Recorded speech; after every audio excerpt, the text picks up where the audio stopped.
BTV, দেশ ও জনগণের অতন্ত্র প্রহরী।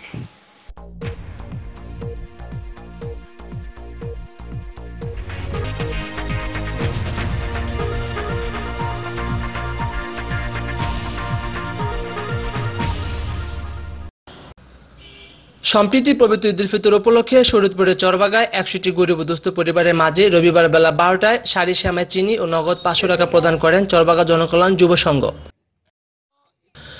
সকাল থেকে চরবাগার বিভিন্ন এলাকার গরিব ও দুস্থ মানুষ ইউনিয়ন পরিষদ মাঠে আসতে শুরু করে।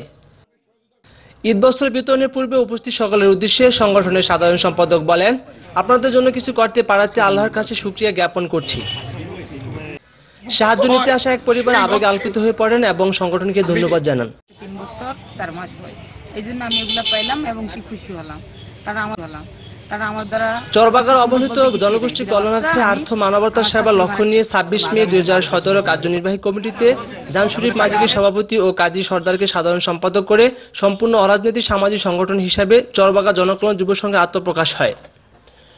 গরিব ও দুস্থ পরিবারের মাঝে প্রদানের জন্য বিদেশ প্রবাসী সংগঠনের প্রধান উপদেষ্টা নুরুল হক মাল ১০০টি শাড়ি ও নগদ ৩০,০০০ টাকা অর্থায়ন করেন। এছাড়া সংগঠনের উপদেষ্টা মণ্ডলীর কার্যকরী পরিষদের সদস্য, সভাপতি, সাধারণ সম্পাদক সহ চরবাগা জনকল্যাণ যুব সংঘের প্রতিটি সদস্যের অর্থায়নে প্রথমবারের মতো জনকল্যাণমূলক কাজে অংশীদার হয়ে সফলভাবে শেষ করেছেন। মঈদিন তুষার, শরীয়তপুর।